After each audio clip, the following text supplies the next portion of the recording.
Oh my God, ladies and gentlemen, welcome again to the Paranormal Portal. This is start number 2 tonight. Everything's going good, except I did a member stream last night for our YouTube members and forgot to change it to public now. So, yeah, I'm all verklempt here. I'm all messed up, but how y'all doing? Thank you so much for joining me here on the portal as we dive into yet another 2-hour fun fest of paranormal goodness, which is what I assume you guys are here for, not to mention my obviously charming personality and technical prowess. I don't know how I forget things like that. How you doing, Aggravated? Good to see you, Maggie, Jeanette, Hardwick, Wizard, Lucky Gypsy's here. Lucky Gypsy's also modding on Discord for me. Not that there's a whole lot going on over there, or not Discord, but Twitch rather. Sorry, but there you have it. We're just cruising into the Friday night follies. Sheldon will be along when he can. I'm not sure when he can, but he'll be along, and we'll of course invite him in. We're not streaming on the network tonight because there's been network problems going on over at TFR. So hopefully they get that, sorted out, because that's where we started. That's kind of the home cradle of the Paranormal Portal. But at any rate, we're streaming here on YouTube and Twitch. So I hope you guys are all buckled in and you have a beverage of your choice and you're ready for some paranormal goodness. And I'll do my best to keep you entertained for the next couple hours, roughly. God, it's so frustrating when those technical things happen. And this was totally human error. It's totally my error.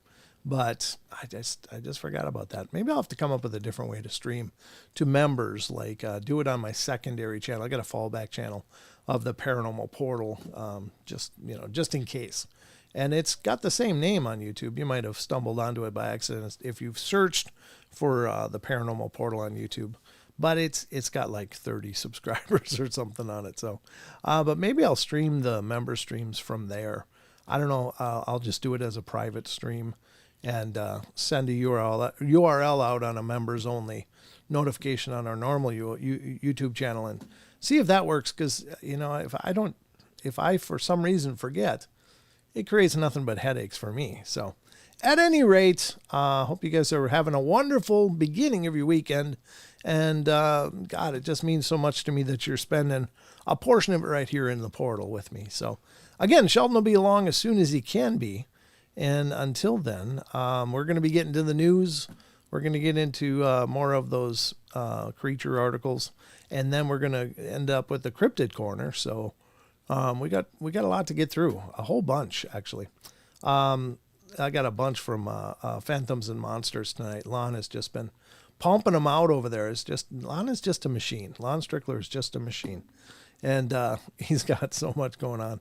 And I love that he shares those things on the Paranormal Portal fans page, which is really cool. So if you ever want to dive into a story that we've covered on the show, or if you want to see some other things that Lon has posted, he posts so many of his articles over on Paranormal Portal fans page on Facebook. So if you're not already a member of that group, please join and become a member. And also on the Paranormal Portal radio page on Facebook. Those are two other Facebook pages, but go to paranormalportal.net for all things Paranormal Portal, because that's the home base. That's the web page I made for the show. So did Brent show y'all the book I got him? I didn't actually, Julia. Would you like me to? I can show you guys. Just a sec. Julia, stop by and drop this off. One moment, please. I gotta walk around the room here a sec. It's over on my book stack. All right. There it is.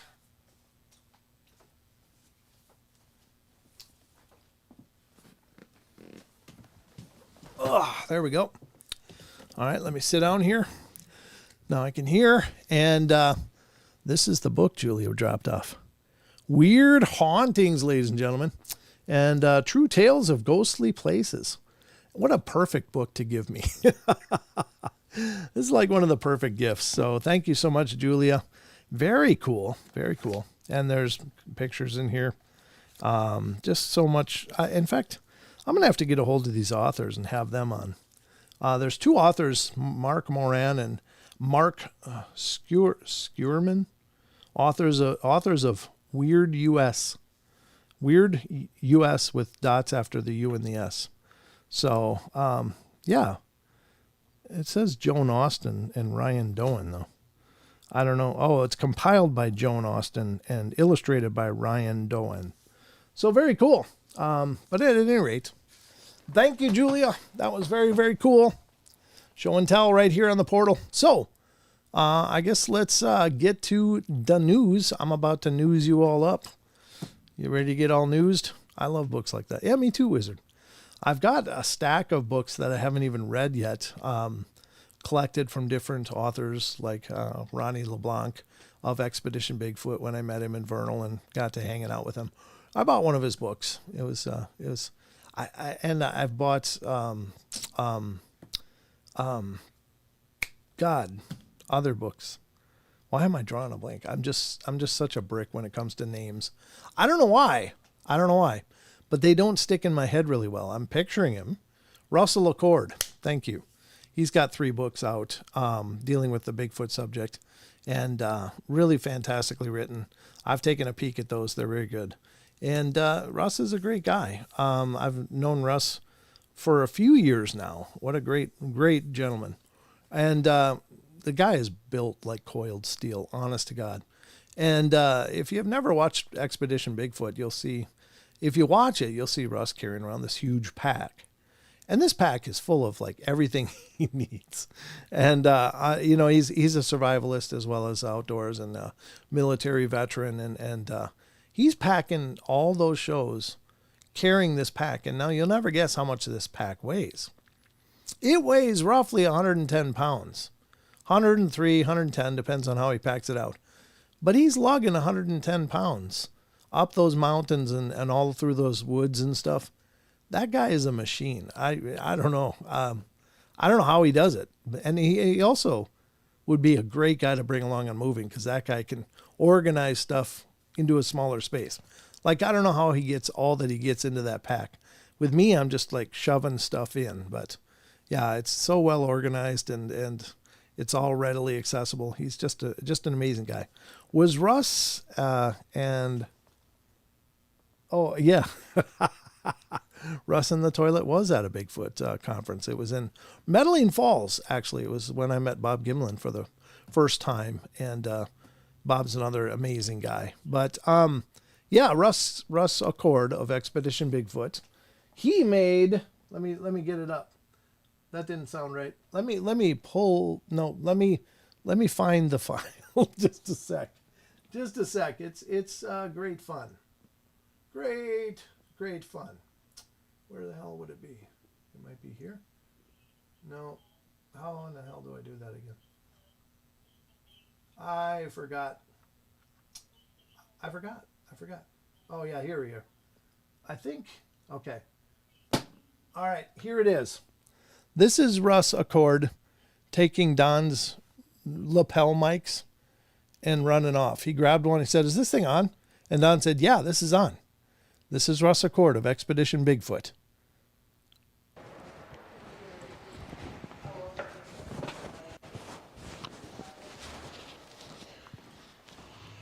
He's walking.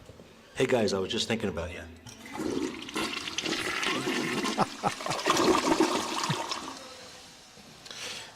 Yeah, that's right. That just happened. So that's Russ Accord, and that's the kind of guy he is. He's just such an amazing guy. A lot of fun to hang around, and oops, yeah, we had a blast with him. We truly did. All right, I should be all set up again. Okay. All right, I had to change the button arrangement because I got that set up on my board. That is Russell Accord. Yeah, it was funny. I mean, he didn't roll a deuce in there or anything. He just went in and flushed the toilet. But that's the kind of guy he is. Just a great guy. So, yep, there you go. A little inside scoop. But anyway, he's an amazing guy, and I have nothing but respect for him. He's just a really, really down-to-earth, great person. So, let's get to the news and get you all newsed up here. I'm just waiting to see. I don't see anything from Mr. Sheldon yet, so I don't know when he'll be in. But let's get to it. Oh, you'll always be number one, Flush. Yeah, you know me. I don't want to be anything if I can't be number one. All right, here we go. Let's go to the news, folks. It's time.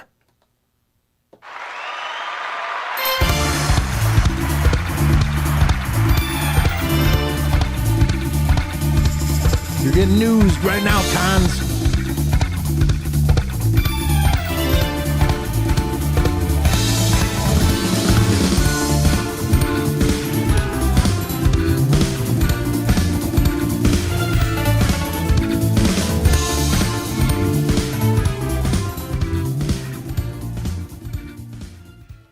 All right, ladies and gentlemen, it's time for the Paranormal Portal News. This is the Paranormal Portal News Desk. What the hell happened to my lights? Oof. Let's make that a little slower. A little bit slower. There we go. A little bit less disco in the back here. I don't know what the hell's going on. Should be a little more gradual now. I don't know why I did that. I got a little problem with that LED strip in there. I don't know. Pretty funky stuff. Anyway, welcome to the news. I'm your anchor, Brent Thomas, and we're going to dive into a few articles of news information that I think you might enjoy. Android asked, Paranormal Portal, did you watch Russell Accord's show yet? Oh, yeah, I have. Yeah, I've watched the first season and part of the second season so far. Yeah, it's decent. I mean, they do a really good job. I know that they get a lot of hate from the community, and I don't know what it is about the community in Bigfoot especially, but man, there's a lot of people that are just, I mean, they're just, I don't know how else to say it, but just hateful. You know, if someone's got something going on and they're doing something that they love, I only feel happiness for them. It's like, oh my God, that's wonderful. Good for them. You know, I just think that's wonderful. I don't sit there and go, oh, well, I could do that better. What a guy. And boy, that show is so staged. It's crazy. And it's all these people just pile onto that. And they have this, it's like chumming the waters with shark. If one person draws blood, then the rest of them come in like piranha or something. It's just like, geez, people, just relax. It's about Bigfoot. It's given it a voice in the national consciousness. I mean, that's a good thing. And they did the same thing about finding Bigfoot. And finding Bigfoot was, I mean, they probably honestly weren't really set up to actually find Bigfoot, obviously, because the producers brought along these huge crews. I talked to Bobo and I've talked to Cliff. And they were generally, out there with pretty big crews. Well, that's not a good way to draw Bigfoot. I don't think they would head towards a big crowd of people. They tend to prefer people when they're alone or a couple people. But otherwise they're very skittish and they're very shy, I guess is the best way to put it. But I will still say that Finding Bigfoot did an incredible job before most anyone else of making people aware of the phenomena and giving people a chance to talk about the phenomena. Like what it did do, what it was incredibly successful at was breaching the silence and saying, look, these things are out there. There's something strange going on in the forests around the world. And they would go to the different locations. They did work very hard. I know the hours that they had to do, and it's pretty crazy. The schedules that they had to keep up with and the miles they had to drive and travel in order to get from A to B to C to D all the way to Z, within a certain time frame is incredible. So these people do work incredibly hard doing this stuff, and I really believe they deserve a lot of accolades. Yeah, you're right, Chucky. It is. It is. What is it? The 16th today. We better start that up. Yeah, I'm rolling aces here tonight, aren't I? Good God. February 16th, 2024. Let's see what the Ghost Radar's got, because this is like the Paranormal Portal weather screen. It's like the Doppler radar of the Paranormal Portal. The Ghost Radar is. So, got to see it. All right. So anyway, I have nothing but respect for all those shows. Do I think they're ever gonna, blow out a Bigfoot? I don't know. I mean, it's possible. Any encounter happens when it happens, and there's no scheduling it that doesn't fit within a network schedule or anything. Hell, the Bigfoot might not even be in the same area at that time of year. But I will say that Expedition Bigfoot seems to really have at least a good algorithm based on historical sightings. And I think that's pretty cool. Whereas Finding Bigfoot would just go, well, there's reports there. We're going to go check that out. Well, it looks squatchy, but again, I don't think Finding Bigfoot was ever going to find Bigfoot. But what they did is they discussed it, which I think was very powerful and really helped to move the ball forward more than anybody previously. That was one thing Finding Bigfoot excelled at. Yeah, the LiDAR idea was fantastic. Yeah. Yeah, I mean, it's all wonderful. So, anyway, let's get to the news. But that is, I guess, a great discussion point. Thank you to whoever brought up Russell Accord, because it ended up steering into this. By the way, in news flash, tonight, Kobe Phoebe won the Discord T-shirt. So congratulations, Kobe Phoebe. Or Cody Phoebe. I can't remember. Kobe or Cody? I think it was Kobe. Kobe Phoebe won the T-shirt on the Discord giveaway. We're going to be doing one here on for members of the YouTube channel. So if you're a member, definitely. I don't know. Maybe it'll be tonight. Why not? Why not tonight? Let's do the giveaway here on the show tonight. Because Sheldon will be here in a little bit, and we can do that. Let me just try to buzz him again, just in case he's standing in the wings. I don't know if he is yet or not, but I'll just ring him up. You guys get to hear it, because this is a live call on the Paranormal Portal News. Reaching out to our special field correspondent, Sheldon Thomas. He's not online. Well, there you go. We tried. We'll keep reaching out to the gentleman, see when he's ready. All right, let's see. First up on the news tonight, ladies and gentlemen, for your news information, is an article from unexplained-mysteries.com. Again, please support this site. Please give them some traffic, give them some love. This site is so well done, and the information is punctual, timely, and relevant, usually, to what even to what we talk about here, which is incredible. But it is called unexplained-mysteries.com. But anyway, I just love this site, and I hope you guys will help support what they're doing. Here we go from the UFO phenomena. This is model Abby Clancy describes encounter with multiple UFOs. I don't know who she is, Abby Clancy. I never heard that name before. She's a stunning woman, but whatever the deal is, apparently she's had a lot of UFO experience. It says the 38-year-old had been driving along A3 in England when the sighting occurred. Clancy, who'd been speaking recently on her husband Peter Crouch's latest podcast, The Therapy Couch, went into detail about the encounter which occurred one evening while she was driving near London. Bizarrely, the other day I was on A3 and I was driving, she said. Now, I'm not even joking. This is so true. My daughter, Sophia, saw it herself. It's going to sound mental. It was pre-dusk and there was no natural bright light and the street lights hadn't gone on yet. And there was 3 colorings of light, white light above my car. Oh, oblongs. I thought that said coloring. There was 3 oblongs of light, white light above my car. But there was no glass. So it couldn't have been reflecting off any glass to create a rainbow effect. It was like, Sophia, can you see them lights? And they were coming close together and they were traveling along the car. And then the 3 of them just went woof in different directions and they're gone. Clancy was keen to appeal to the podcast listeners to provide an explanation for her sighting. I'd love an alien expert to get in touch with me and tell me what if what I saw was really a UFO. There was no explanation at all, she said. It was like they were hovering and traveling at the same speed. Bizarre. Oh, I thought it says, encounter with multiple UFOs. And when I read that headline, I figured, well, she's got a lifetime experience or what? I guess it was just the one experience, but it was several different objects, 3 different objects. So allegedly, because they were all together, it sounded like maybe a TR-3B, a triangle thing that might be man-made. But the fact that all 3 lights went different directions in a blink, that's not a TR-3B.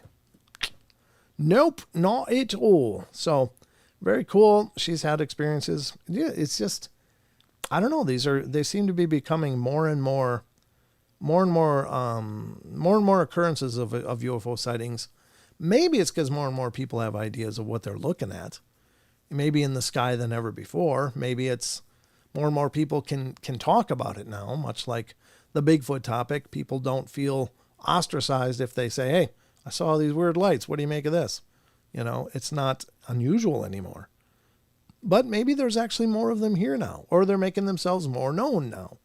I have no idea. Again, the only reason I saw the one that I saw, the saucer, I saw more after that, but that first event, I only would have seen it because I was using night vision binoculars. It was absolutely invisible to my naked eye. It was only visible through the night vision binoculars. And that still just cooks my bacon. It's just like, wow, that's so amazing. So at any rate, they can hide, but seems like they're not choosing too much anymore, which I think is wonderful. Maybe we're getting to the point where we can do that. Members only today. Oh, John Temperin had messaged me on Facebook. Yeah, members only. It wasn't supposed to be, John. That was just me being an idiot and not setting up the episode correctly. So, all right. So, let's see what we got going on. What's going on here? What is John talking about? Rachel, One Piece. I don't know. What does that mean? John, types of wood. I don't know what the conversation is between Rachel and John, but it sounds pretty interesting.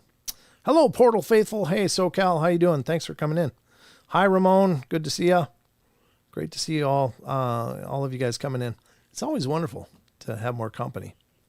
I better do this too while I'm thinking about it because it won't be long And Mr. Sheldon will be here. I'll put it on that one, at least for now. We'll see what else, what other screens I need. But anyway, that's the first article tonight. I think a darn good one, honestly. It's one quick encounter, but you got to wonder if they're looking for something. I mean, I realize they're probably not just gliding over cars like, hey, check us out, and like a couple of teenagers that borrowed their parents' car. I mean, it's like these are allegedly intelligent, super intelligent beings, well advanced of us. So what are they doing? Unless it is just their kids got a hold of the saucer and went out for a spin. I mean, I suppose it's not impossible, but it seems that they're looking for something. So I think when they do things like that, they probably scanned her and her daughter, and maybe they're looking for that genetic Rh negative factor or whatever. I don't know. That's pretty weird. But whatever it is, the encounters seem to be more steady in the recent years, which make of it what you will, but that's pretty bizarre. I think it's pretty bizarre. All right, let's get to the next article here. This one's a little disturbing. I don't know. I mean, I don't pretend to have much of a grasp on geopolitical events and military procedures or adjustments. It wouldn't surprise me, I guess, if any military is trying to vie for control and power or to have the better weapon, then this makes sense. But it's scary kind of stuff. And this is from unexplained-mysteries.com. Has Russia been attempting to build a space-based nuclear weapon? I think everybody's been working on building a space-based nuclear weapon. And there's probably some up there already. I mean, my God, there's apparently some super secret new version of the space shuttle that was actually caught on telescope by an amateur astronomer up orbiting the Earth, doing something. But all of the missions of this thing are absolutely classified. What does that tell you? That means they're up there doing something they don't want us to know about. It's not taking samples of space or whatever. They're up there to do stuff they don't want us to know they're doing. That's freaky to me. That's freaky. That's some scary stuff. But anyway, what is this all about? Russia. Let's see what they say Russia might be up to. Reports have been circulating this week concerning rumors of a Russian space-based nuclear weapons system. Eyebrows were raised earlier this week when Representative Mike Turner, Republican chair of the U.S. House of Representatives Intelligence Committee, spoke about a mysterious national security threat and called on President Joe Biden to declassify pertinent information relating to it. More specifically, he called it an urgent matter with regard to destabilizing foreign military capability. It wasn't long before the rumors of a Russia space-based nuclear weapon began circulating. Well, that's complete speculation. At any rate, let's continue. As things stand, however, confirmed details remain thin on the ground. What a metaphor. What we do know is that while the rumors seem to concern some form of space-based Russian weapon, it isn't necessarily clear that it is nuclear in nature. It also seems that the weapon is intended more as a way to destroy or disable NATO satellites, something that would prove highly disruptive, rather than to attack surface targets from orbit. White House officials have suggested that the matter is serious, but it has also been emphasized that the general public should not be overly alarmed. Sure, why not? We should go back to sleep, for sure. Russia has since moved to play down the rumors, describing them as a malicious fabrication, which it could be. There's kind of a propaganda war going on between both, and I don't know what to believe of any of it. It's obvious that the White House is trying by hook or by crook to encourage Congress to vote on a bill to allocate money. That is obvious, said spokesman Dmitry Peskov. Oh, there you go. I don't know. Lord knows, world politics right now is such a soup of double talk and subversion, and I don't know what the hell to think about what's going on in the world. I hear all the sides of it. I mean, I do try to keep myself at least somewhat informed, but I don't know. That's, again, I'm going to repeat it again, folks. The biggest liability of our current age is that we have no way, almost no way anymore, of knowing what truth is. Like, we have almost no way. We are just getting different shades of propaganda all the time. And I just think that's crazy. I just think it's horribly insane. But definitely the lunatics are running the asylum now, ladies and gentlemen. So I don't know. I don't know what the future looks like. I really hope and am optimistic that the good will outweigh the bad, and you know, the truth will prevail, sort of thing. And it might be sophomoric and maybe naive on my part, but I just gotta hope, because I do believe that people, there's some real terrible people in the world, don't get me wrong, but most people are generally good people. They're just trying to do the best they can in the circumstances that they've been given. And unfortunately, it's like the deck is stacked against us, you know, us average people, because no matter what, we still don't know truth. We don't know. We just get spins. That's all we work on anymore is our spins. But anyway, not trying to get too sensational about it, but that kind of stuff does concern me. Last thing we need is more weapons circling the planet. God only knows what happens if they come down inadvertently or whatever. But then again, I do believe there's weapons up there already. I mean, Ronald Reagan was talking about the Star Wars program back in the 80s. Or I guess it was the 80s, right? So, I don't know. Buckle your seats, folks. It's a bumpy ride. All right, let's get to the next one. See what the heck is going on here. So that one's a little more heavy and hardcore. I don't know. I mean, everybody has a right to know, but what do you really know? Well, people are saying, rumors are going around that it's the nuclear station in space to launch missiles. Well, it might not be. But no matter what anyone does, the other side's going to be casting aspersions at it and trying to develop suspicion. So it's just the way of our current world. All right. Last one for the night. The last news story of the night, ladies and gentlemen. This is Mystery in Alabama, also from unexplained-mysteries.com. Mystery in Alabama, as an entire 200-foot radio tower is stolen by thieves. They stole a 200-foot radio tower without anyone noticing, I guess, until it was gone. Let's see what it says. It says a radio station in Jasper was silenced earlier this month when its radio tower mysteriously disappeared overnight. When WJLX-AM General Manager Brett Elmore received a phone call from a member of the landscaping crew on the morning of February 2nd, he couldn't believe what he was hearing. The worker, who had visited the site of the radio station's 200-foot tower to conduct maintenance, explained that the entire tower was simply not there. Jeez. It had completely disappeared. When he arrived, he called me on Friday and said the tower is gone. Elmore told WBRC, and I said, "What do you mean the tower's gone? Are you sure you're at the right place?" He said, "No, the tower's gone. There are wires everywhere and it's gone." Sure enough, someone had seemingly made off with the entire thing. And although Elmore filed a police report, it doesn't look as though the tower is likely to be recovered anytime soon.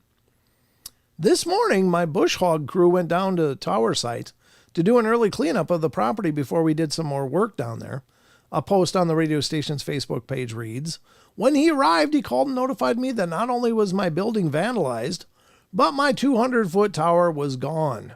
They stole every piece of equipment out of the building, cut the guy wires to the tower, and somehow managed to down a 200-foot tower and take it from the property. Efforts are now underway to raise enough money to replace the tower. Exactly who stole the old one, as well as how they managed to do it without being seen, remains unclear." That's why you need cameras. Ah, God. Yeah, just a camera or two could have probably changed that whole scenario. Oh, we know who did it. We got their license plate. I don't know how you dismantle a 200-foot tower and drag it away. That must be a hell of a feat, because I'm sure a lot of it's welded. Maybe they unwelded it. I don't know. Crazy stuff, folks. But that is the news. Do you feel all newsed up, folks? Now, I would ask all of you to keep an eye on your neighborhoods, and if you notice a 200-foot tower go up, you might want to make a phone call to Jasper and let them know you might know where their tower is. Just saying. Some ham radio operator's like, yes, found this on eBay. Woo! Got a 200-foot tower now. Yeah, sure, we got some questions for you. That's how that one goes. Oh, was that Sheldon? Did he message? It looks like he did. Let's see if he's ready to join. Looks like he might be. And ladies and gentlemen, we're bringing on the Don, the Sheldon.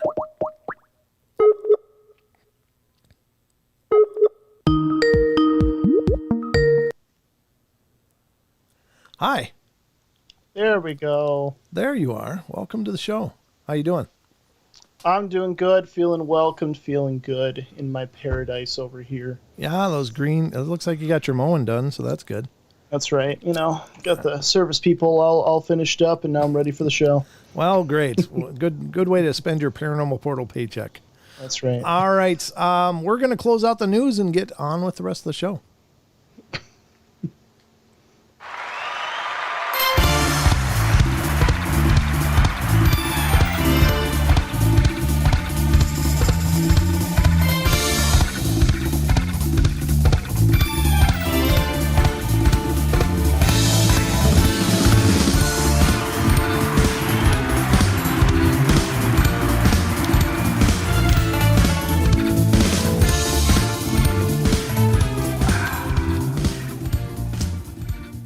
Ladies and gentlemen, that was the news, and I am joined now by the one and only, the big branch on my personal family tree, Mr. Sheldon Thomas is joining us now.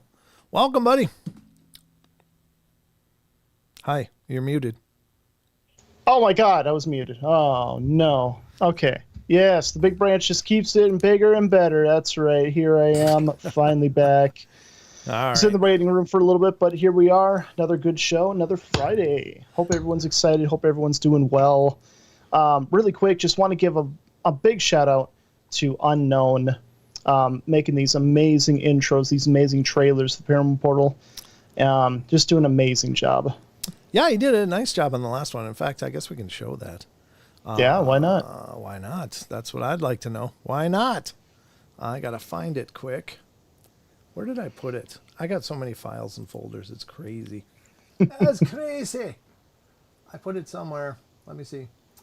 Yep, me and my organization, Sheldon. That's right. It's always top tier. Top tier. Maybe I put it on the different drive. Let me check. How was your week? Everything go well? Oh, everything's been fine. Everything's doing good. Nothing new to speak of. Thankfully, no news is good news, right? So I think so. I think that's a good sign. Things are going normal, which is what we like. Where the hell did I put that? And where did you put it? Yeah, everything's going normal. It's like me digging for crap on my computer because I don't remember where I put anything. I literally have 2 hard drives on this computer, and one of them's almost full and the other one's filling up. That's the way I roll. I thought That's right.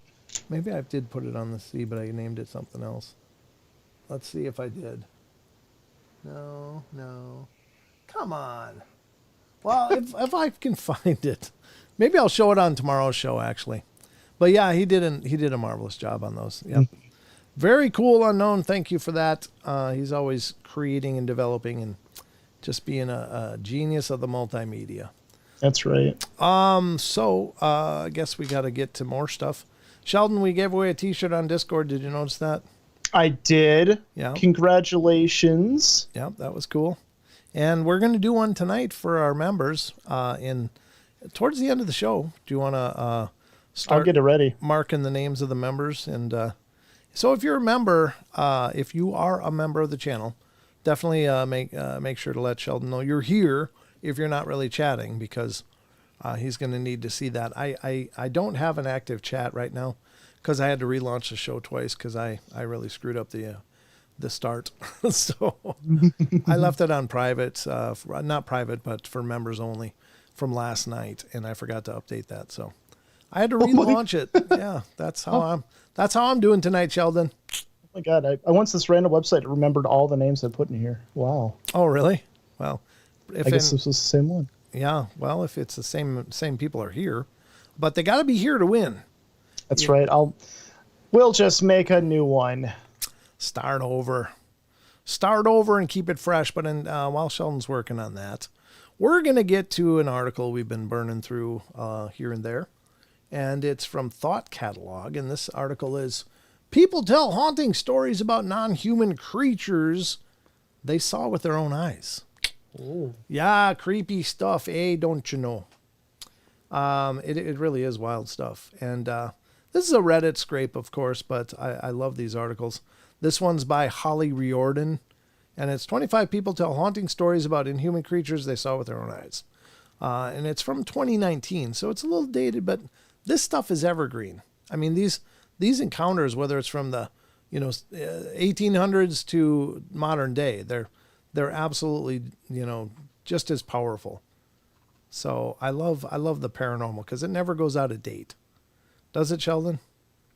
Never does. No, it's always up to date because it's the paranormal. Yeah, exactly. All right, well, here we go. Here's the first one. I think we're on number 7. And this is, she saw, let me do this. I got to go here and then I got to turn on your camera so people can see you because you're part of the show. See me? Huh? They can see me. Really? Yep. How about now? Oh, there we go. Now they can't. Okay. Now they can because I just enabled your camera again. All right, here's number 7. She saw a humanoid completely covered in fur. Sounds like a Bigfoot. Not my story, but my mom's. When she and my aunt were young, they were playing with some neighborhood kids in the woods across the street from their house. She claims they heard a noise from above them, looked up and saw something crouching in the branches of the trees. She said it was a humanoid about 7 to 8 feet tall and completely covered in fur. As soon as it noticed them, it leaped down from the tree and sprinted further into the woods. Of course, they were all terrified and ran back to the house, and they never saw the thing again.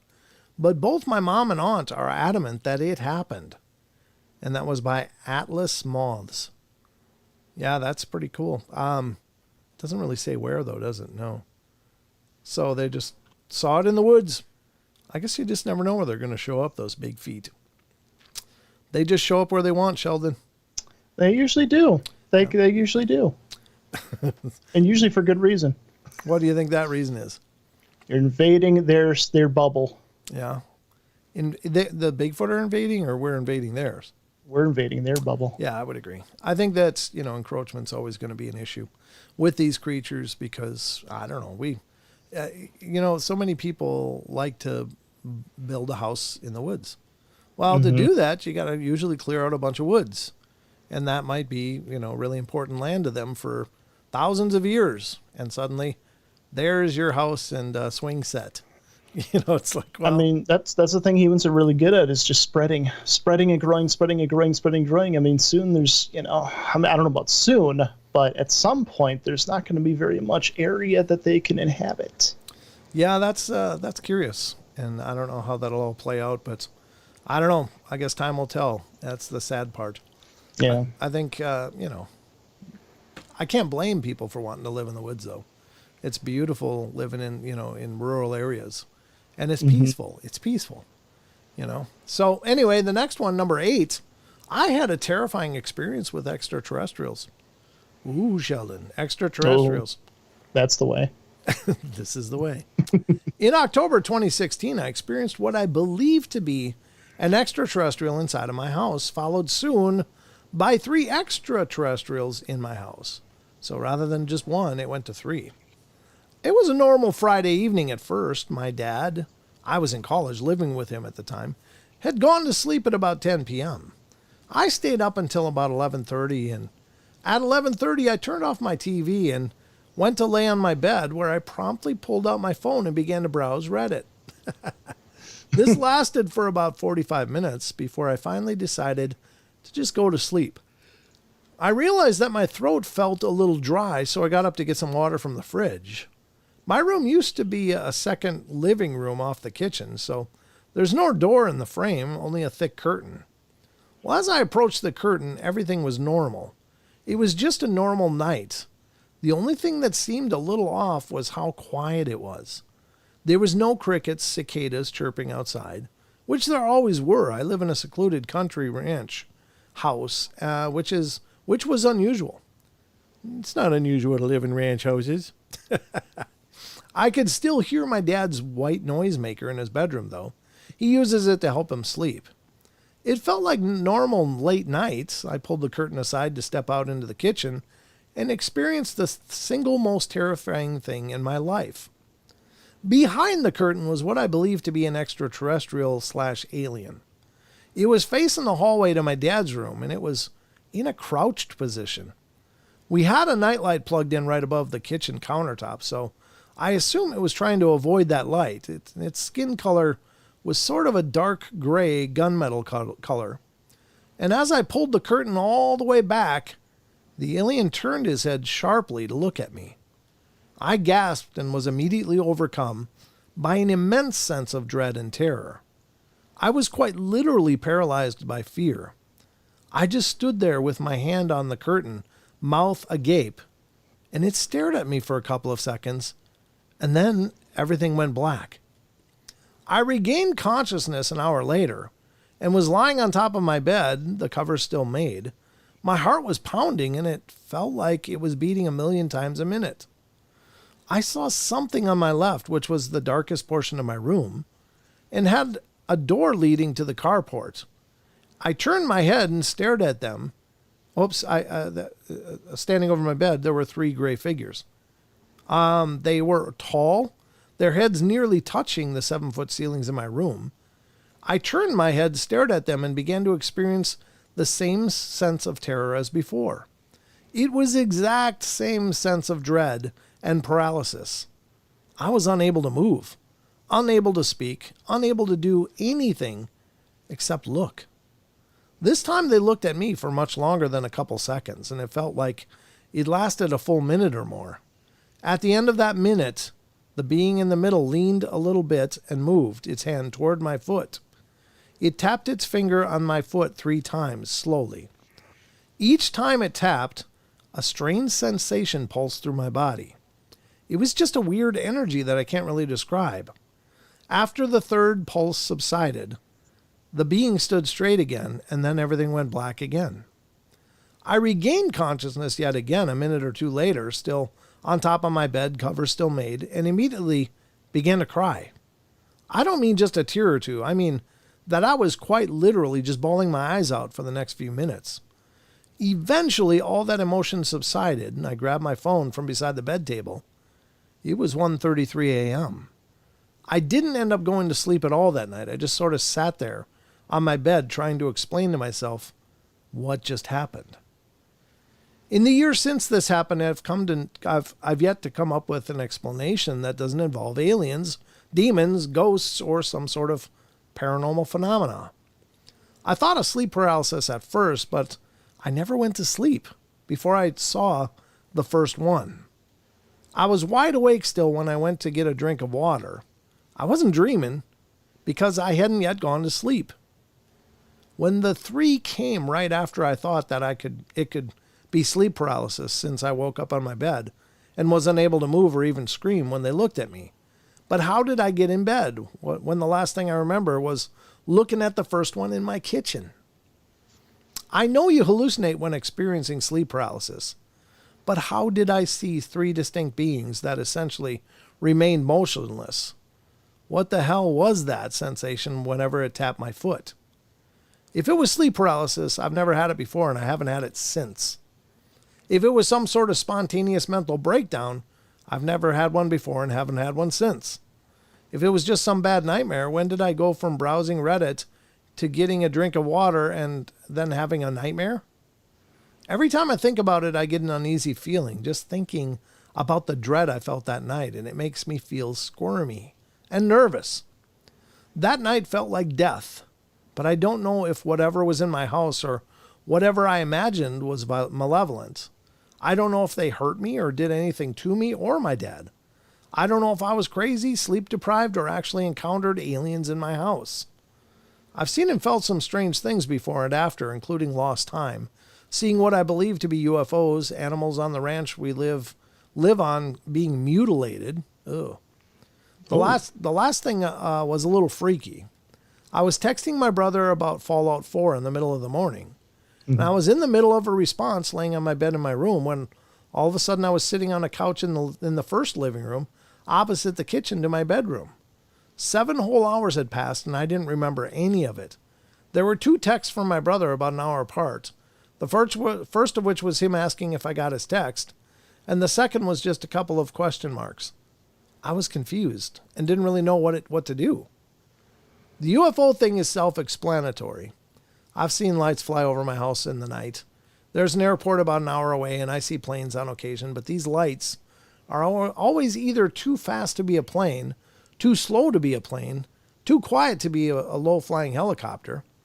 The animal mutilation thing is the saddest part for me. I've about 10 outside cats, or barn cats, that I feed regularly, and who keep away rattlesnakes and bugs and whatnot. Most of them are spayed, neutered, and vaccinated, but the new ones show up and get pregnant somehow. And every so often one of them gets killed by a mountain lion, stray dog, coyote, or other cats. It's gruesome, but it happens. But there have been a couple in the past few months that have made no sense, and all have been the same way. A single cut down the middle of their bodies running from their jaw all the way to their genitalia. The cut goes all the way through their sternum and everything. It's always perfectly straight, and none of their internal organs or anything are damaged. It's like someone took a razor or something and slit them. We found them in our driveway and in the private road leading to our driveway.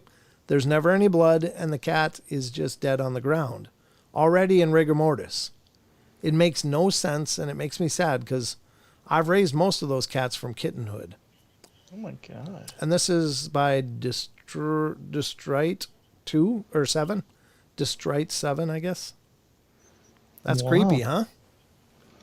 Very creepy. There's some weird stuff going on that property. Yeah. What is going on? I have no idea. It's crazy though, because I don't know why the animal mutilations. It just seems malicious. It doesn't seem to serve any purpose, and it's hard to imagine if these really are these super intelligent, uber intelligent beings. Why would they need to just slice open some cats? Any more than one, and it's like maybe one, just because they may want to see how the insides are working on that thing, but to keep doing it, I don't know. And the same thing with cows or sheep or any other livestock that people find mutilated, oftentimes missing their eyes or, the rectal core. I don't know about that. Cow butts still comes up. Yep, cow butts. Yeah, I don't know what it's all about. It's very, very strange.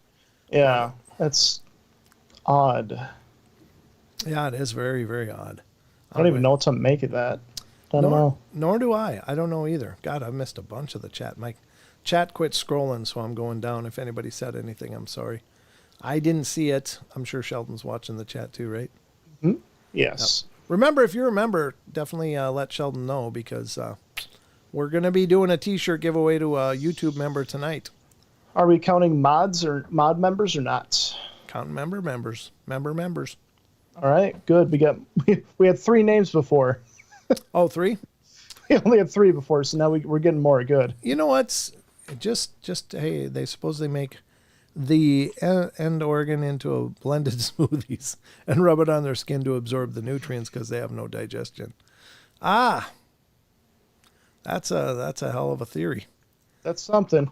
I know that there's a lot of people that claim to be in contact and maybe come up with things like that. I just don't know what to make of it, because it's like, I don't know if they're sitting down for interviews, but some people say they channel these things, and what the hell do I know? I don't know if they do or not. I don't doubt spiritual channeling at all. I think that that's probably very, very real and not only possible but plausible. But I'm not sure about the whole, talking to aliens thing. I don't understand. It's just because I don't understand. I mean, That's Oh, yeah. that's the thing. We all, like I've said many times, we all have a paradigm, and I just can't get there. I don't know. I just don't know. It's just hard to understand. Yeah, I mean, No. it's one of those things that could absolutely be true, but it's just that it's hard to understand. Yeah. Yeah. Wonder Woman says gut bath. Oh my God. I need some more anal cores. My bath's getting a little salty. Android says a biologist who examined a body for a government, Brazil, I think, made that claim. Yeah, I don't know.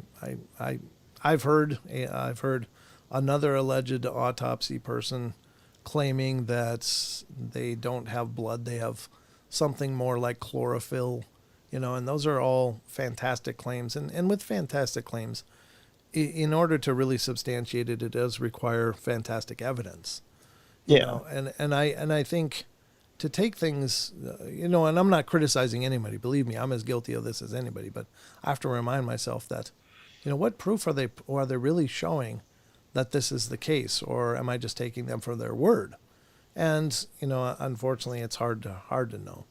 Well, it's hard because there's some people that it's more of a writing exercise than actual accounts, and you have to account for that too, and you have to weed through that kind of stuff. So it makes it hard, some of these claims where it's like, well, it's possible, it could be, but then it's like, well, what if this is just writing exercise and they're just trying to troll, maybe they're trying to just see how creative they can be. Sure. It's difficult. It is difficult. By the way, John Labella says, I'm a member, but I already won, so please don't enter me. Oh, gotcha. Okay. Thanks for letting me know. Yeah, thanks again, John. That's right. I remember mailing you one. You know what, for tonight, Sheldon? If we only have a few members, include the mods. Include all the mods that are here. They are. Okay. You've included all of them? The non-member? Okay. Yeah, I'll keep that all in the mind. mods. Yep. Okay. If we don't have a lot of members, then throw in the mods too. Because I've always meant to get except Chucky, I don't know how you feel. Do you want to be in for a t-shirt giveaway or no? I know you got he can. I mean, he qualifies if we're going to throw in the mods. But I'm going to leave it up to him. Do you want one, or do you want to give someone else a chance? How do you feel, brother? So up to you. Yeah, it is. Is this the George Norrie show? No, no, it's not, Joe. Weren't you asking if there was Art Bell the other night, or is this someone else? Me? This is definitely not the George Norrie show. George has got his own gig, and he does a good job doing George, but this is not a comparison to Coast to Coast. This is the Portal. I used to be a mod. Face pink tears.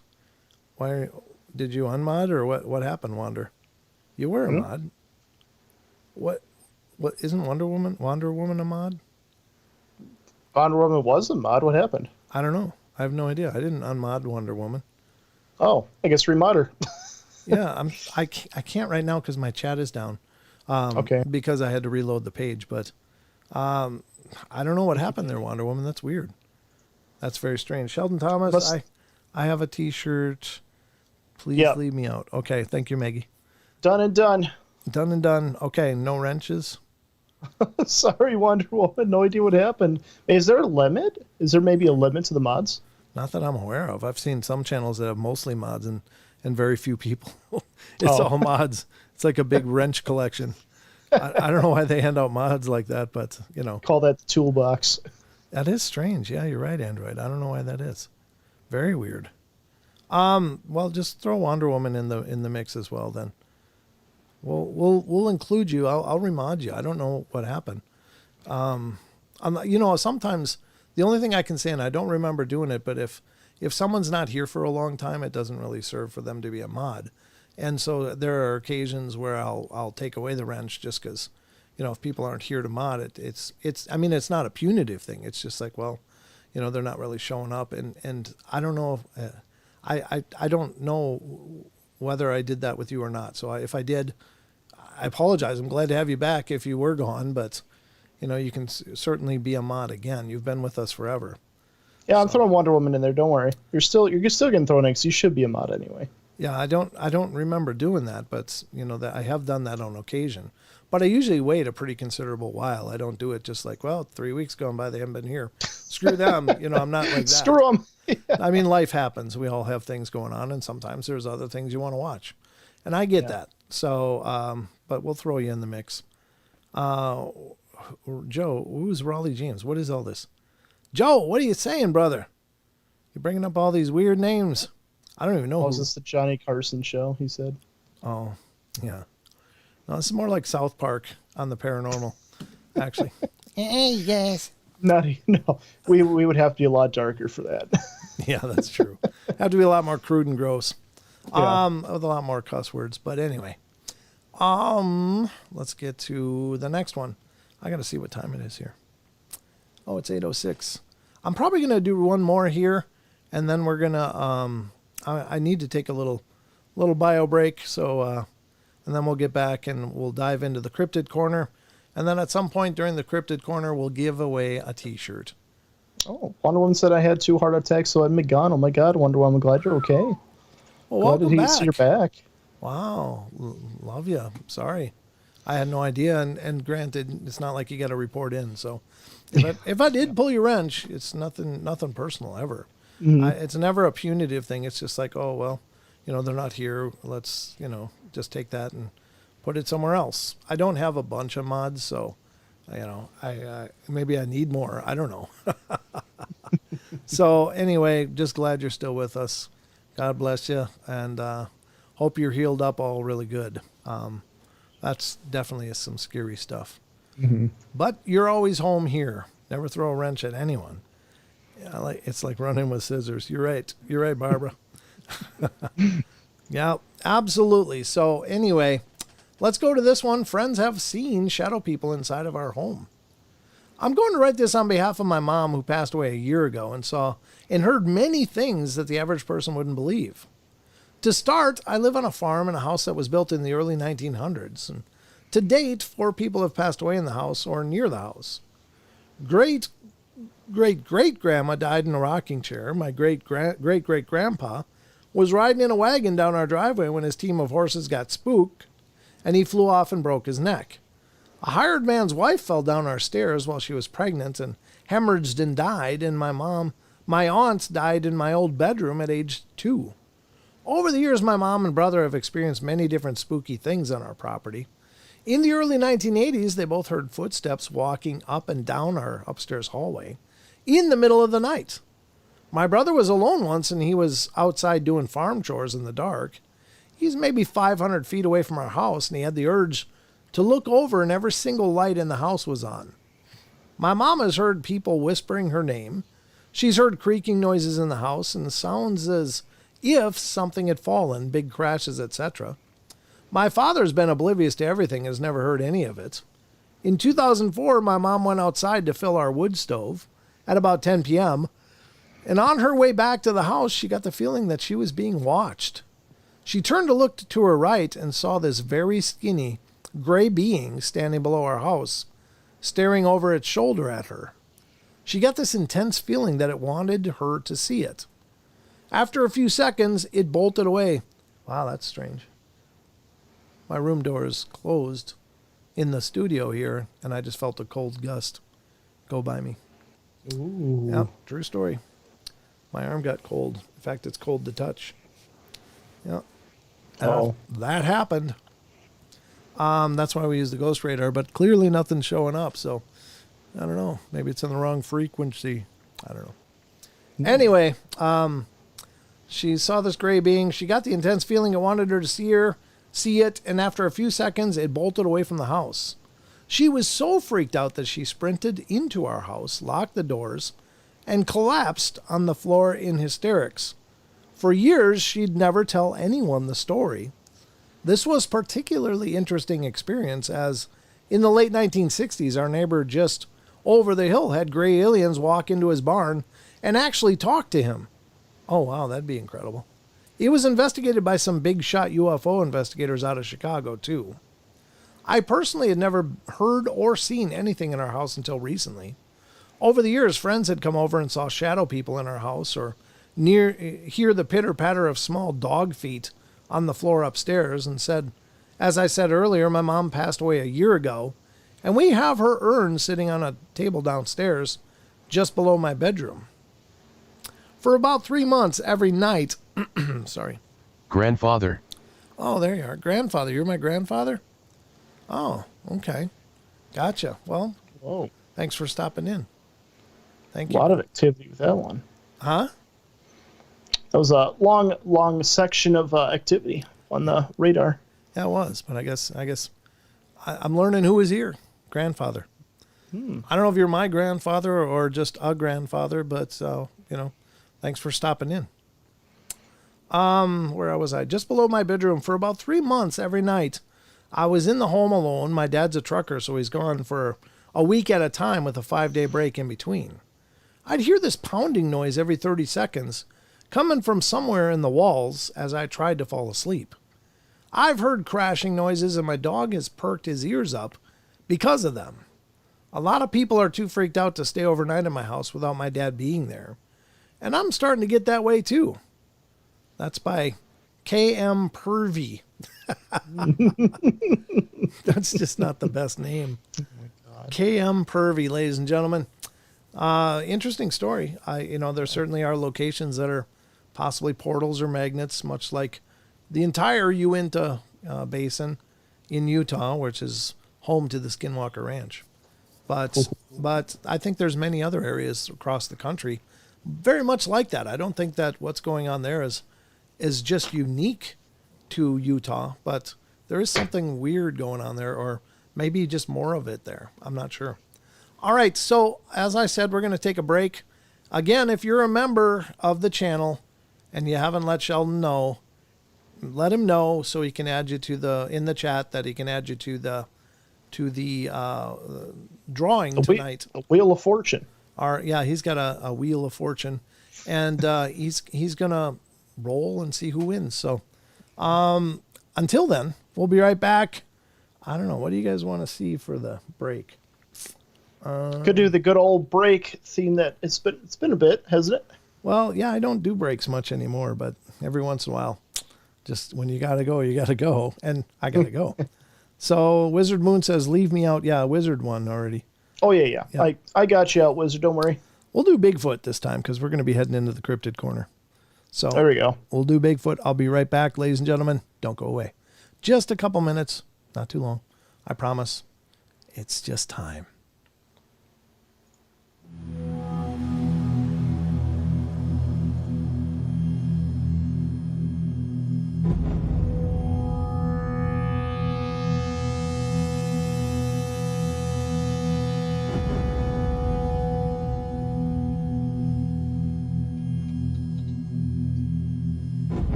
There you go, ladies and gentlemen.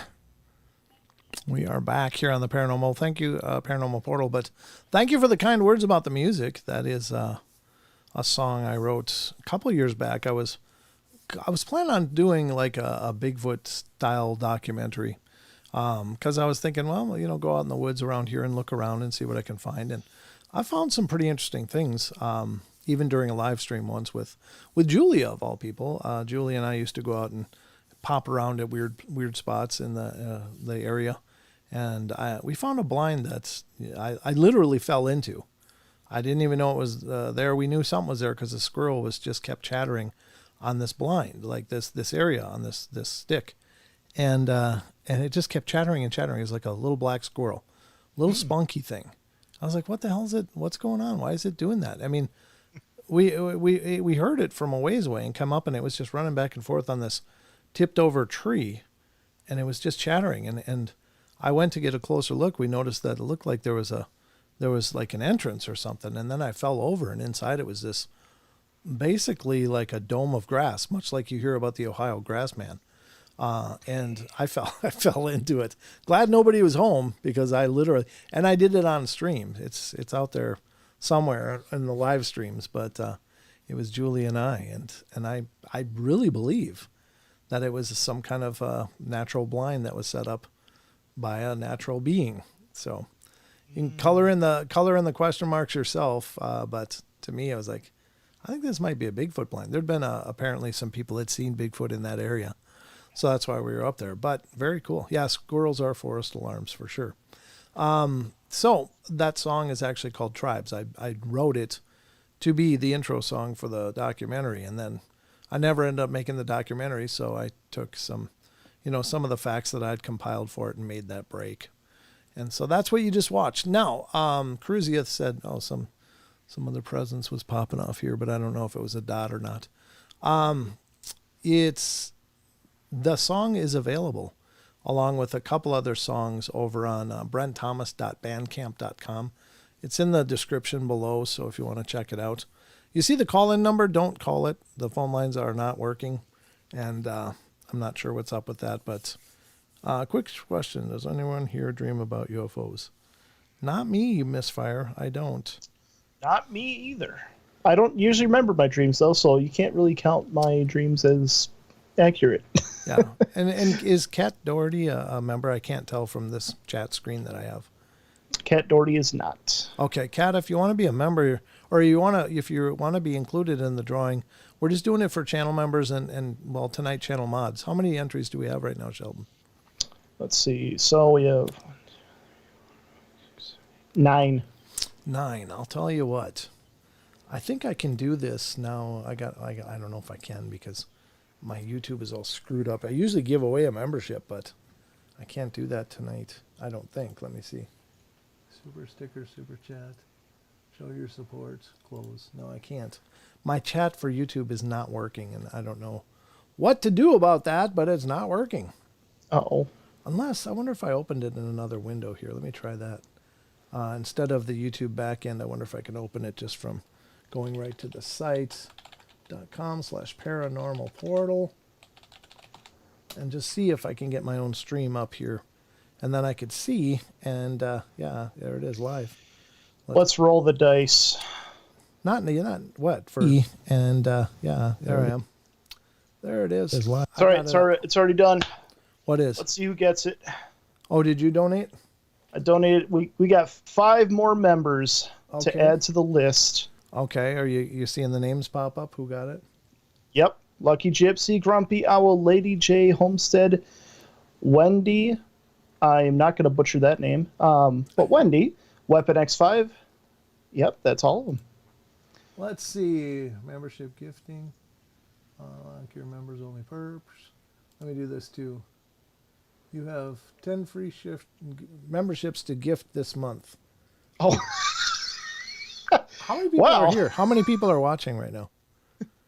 Let's see. We got 59. 59. Well, I'm going to give away 10 memberships to the channel. So I guess, yeah. It's a day for giving. All right. And this is, I'm going to gift 5 now. I don't know if I can gift all 10. I'll gift as many as it'll let me. Okay. All right, so we got Cat Doherty is one of them. Wow, look at that. David Barnes. Are you seeing it too? Who got them or no? I'm still typing in the ones that I did. I'm Okay. sure they're there. Okay, well, if not, Oh, they are there. They are there. okay. Neil S. and Chrono Trigger and Mara Frostwitch. And Mara Frostwitch is the ones that won the free memberships. So that's a giveaway to you guys, just to give you guys more of a shot. We love to do that, and I forgot to do it tonight. It's been a while since I did a giveaway. It was actually December. We skipped January because of health issues I was going through, but I'm back now. Yes. But I had to take a couple weeks, or was it 2 or 3 weeks off from the show, or 2.5 weeks, I think, because I was just a mess. But anyway, we are back at it. 5 new memberships. You gave away 5 too, Sheldon? I did. So that's 10 new members tonight. I don't know if I can give away 5 more. Be kind of interesting. Let's see. Nope, it won't let me give away the 5 more right now. So For the next giveaway, perhaps. yeah, I'll save it for, well, I'll get apparently 10 a month I can give away, but maybe the next week's show. I don't know. It's winning. It's winning something. So, 10 lucky listeners tonight got free memberships for a month here on the portal. Hopefully you like it enough to stick with it and, keep it going. But if not, I understand. It's not like you asked for it. You just got it. So anyway, thank you to everybody who is a member, though. You guys really are helping keep the lights on here in a big way. And it means the world to me. Also, let me do this before we get into the cryptids. On, what was it, last Wednesday's show? Last Wednesday's show, we were at 12,985 subs. Now, I was on last Wednesday's show. I was like, look, guys, we got 15 subs left, or something like that. Maybe it was just 5. Anyway, I just said, please put the word out. Just want to click over to 13,000. It'd feel good to hit that mark. And so I think a few of you put the words out there. And I woke up on Thursday morning. I was like, wow, we hit 13,000. We got those. And then when I woke up, it was actually much more than that, though. It was 13,143. I was like, what? I was tickled. Now, throughout the day, it kept climbing and climbing and climbing and climbing by 10s, 20s. And I was like, what's going on? Oh my God, something's going on here. This is a pretty big moment. The numbers are climbing. But instantly I thought, oh, did someone buy us subs? Because there's services out on YouTube or out on the web where you can buy subs. Mm-hmm. And honest to God, I would never do that myself because it's completely a cosmetic thing to do. It's cheating. And it's not only cheating though, but it's also not worth anything, because if you have 50,000 subs but only have like 1,000 views on your videos, something's wrong, and that looks bad to people checking out the channel. It's like, well, the content must suck because nobody's checking it out. Just people aren't unsubscribing, they just kind of left it, but obviously this channel's fallen off. And so it doesn't really serve the channel to do that. Now, it got up to 13,743. And then it kind of stopped. And suddenly, it started going backwards. And I'm like, yep, there's YouTube getting rid of bot accounts. And they must have hit a batch of them that I had, because it finally stopped at 3,600. And I don't know, maybe more will be coming that I'll be going backwards. But it actually kind of hurts the channel that way, because according to the algorithm, we climbed almost 1,000 subs, or like, maybe close to 700 subs. And then suddenly we're going backwards, and that looks terrible. Mm-hmm. It looks terrible for the performance of the show. So if anyone did that and you're listening to the sound of my voice, I appreciate that your heart was in the right place, but please don't do that, because it doesn't help the channel at all. In fact, it may serve to be a deterrent for other people to check out the shows. Mm-hmm. And my hand to God, I would never do that for this channel, because I only want people discovering this show that are interested in it and want to stay in touch with what we're doing. That's the best subscription in the world. Just seeing a big number attached to a show really is worthless, because there's a lot of channels out there that have done that. And you can kind of tell who they are, because they'll have 50, 60, 70,000 subs, but their views are like, 2 to 4,000, maybe 6,000 per video. And that's a terrible percentage. You usually stay within 10%. Now, I don't know. We've had people come and go for years. It's just the way it works. Like, people will come and be a part of the community for a year, 2 years, and then poof, they're, off checking out other shows. And that's fine. I mean, that's just, human nature. Nobody wants to watch the same show over and over and over. We all like a variety of things. So I don't begrudge that. And I just have come to understand that that's how things work. But, buying subs just really doesn't help us at all. And again, I appreciate the love and the want and desire to see the channel improve. Also, in order to verify this, I did look through the subscribers based on date.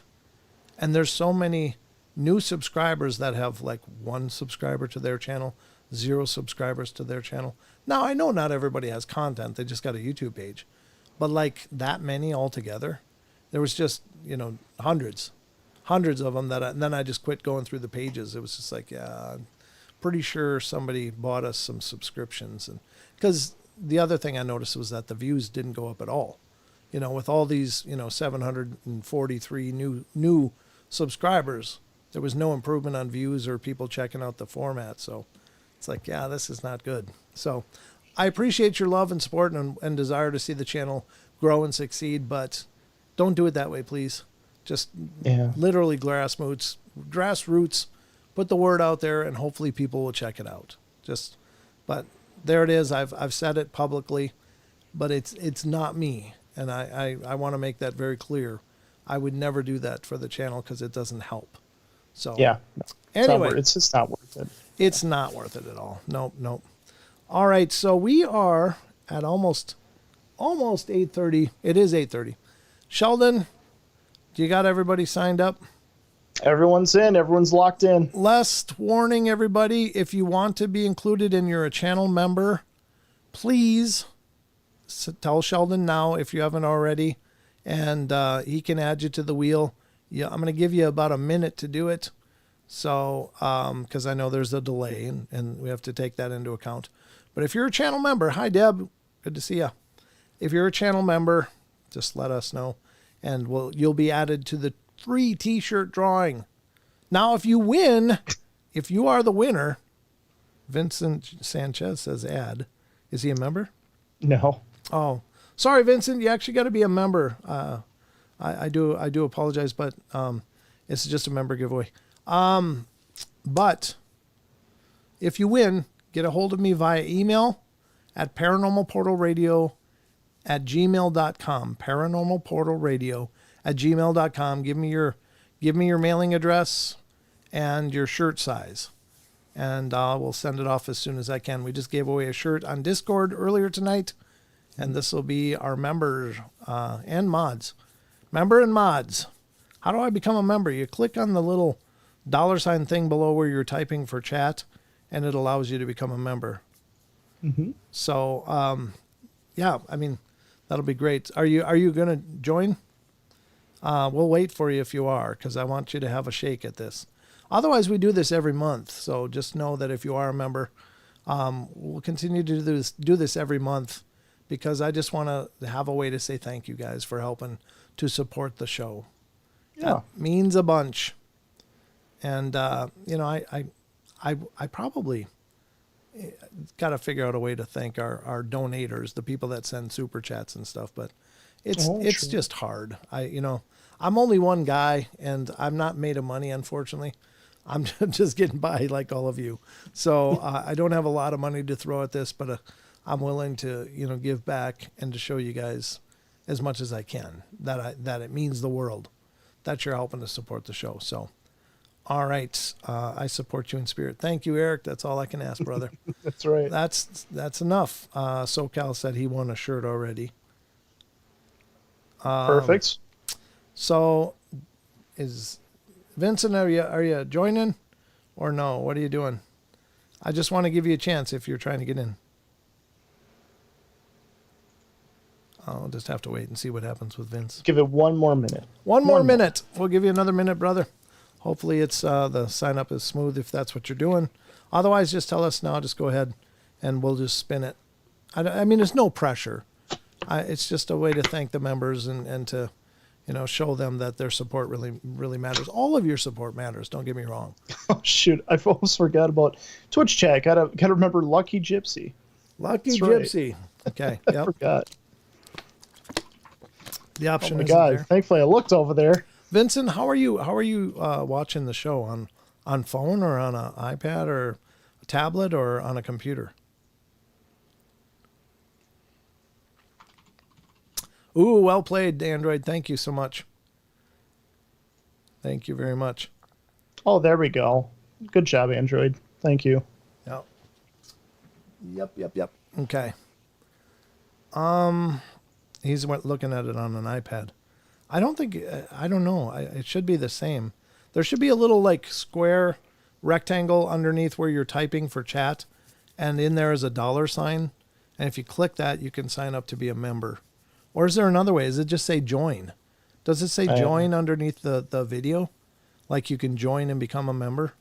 One of those ways. Just keep us posted. We'll wait until Oh, yeah. Join next to the channel name. It should say join. Yeah, if you see a join button on your screen somewhere, that's also how you can join. I think you can do either. I don't know. I've really never signed up to be a member on anybody's page. I'll figure it out later. Okay, Vincent. Well, you'll be in the mix for next time. And thank you so much for your consideration. All right, Sheldon, give it a roll. All right, we're spinning this wheel. 3, 2, 1, go.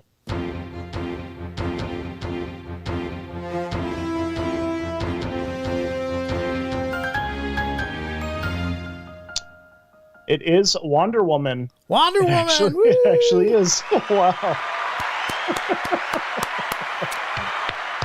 Wonder Woman, congratulations. You just won a Paranormal Portal shirt. And thank you so much for coming back to us. And I'm so sorry to hear about the health issues and stuff, but it's wonderful that you're still here and still a part of the family. That's wonderful. So congratulations, Wonder Woman. You win. You win. All right. Fantastic. Wow. Absolutely. Congratulations, Wonder Woman. Boom.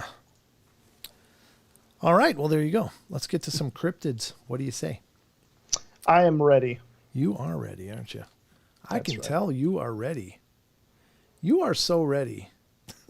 If you were any more ready, I would be on fire. you'd be on fire. That's right. All right. Let's see. We got a time for one or two of these. Let's see which one I want to read.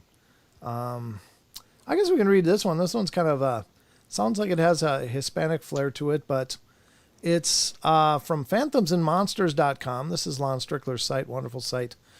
Check it out if you have never been over there. It is literally one of the big pillars of the paranormal community. Lon's been at this for decades. He's a hell of a guy and an impeccable knowledge base for all of this paranormal, supernatural, Fortean stuff. And he's got thousands of encounter stories posted over there, as well as research they're doing into some of the phenomena. So there you have it. And let's get into this. You can find information on Lon's books and his podcast, which is called Phantoms and Monsters Radio, which is a really great show. And that's also on YouTube. You can go to youtube.com/Phantoms and Monsters Radio, I think, and that'll bring it up. So here we go, ladies and gentlemen. Argentinian uncle describes flying muchachitos, little guys, descending from the sky.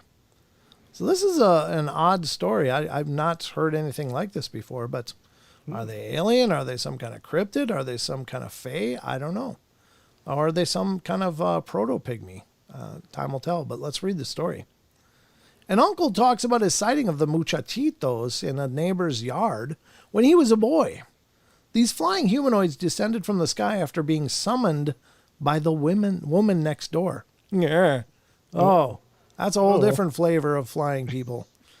It's like is it the Wicked Witch and those are flying monkeys, or what the hell is this? Right? Eesh, Yeah. that's a little Wizard of Ozzy for me. Wizard of Ozzy. I finished with my woman because she wouldn't help me with my life. Anyway. All right, let's get to it. The following account was forwarded to me. At a family gathering in a city in Argentina, a second cousin asked an old uncle who used to spend the summer as a kid in the house where we were partying if he could show the place where his uncle and his sister saw the flying muchachitos, little guys, when they were little. The uncle was a bit upset about the request, but after lunch, a group of young relatives followed him to the backyard. Houses in most major Argentinian cities are built without gaps among them. You share walls with neighbors, backyards are walled gardens, and this one is huge since it's a lot in the middle of the block. The back reaching its center, the family has at the end of a backyard reaching its center, okay? The family has at the end of the backyard a tiny apartment, 2 floors high, that it seems was designed to be used by a servant. Oh, there's a donation by Hardwick. Hey, Thank you, Hardwick. Oh my God. Thank you so much, brother. That'll go towards next month's giveaway. That's right. That's perfect. And it says it seems to be used by a servant, or was designed to be used by a servant. Only space for a small kitchen and a latrine on the first floor, and a bedroom on the second floor, more like a prison cell. For 2 sides, that part of the backyard was surrounded by tall walls of a warehouse on the other side of the block, and the back of a tall house next door. The third side, that corresponds to the neighbor next door, has a not so tall wall. It says no so tall wall. And from the window of the second floor, you could see its backyard. Now, it is only grass, but in the old times, it has a really big eucalyptus tree. So that spot was very isolated in the center of the block, and when my uncle was a kid, the backyard had lemon trees around that apartment that gave it more privacy. Adults would send kids to sleep over on the second floor as an adventure on hot summer nights, since nobody lived there. It was used as storage, and at the time I visited, it was empty and almost in ruins.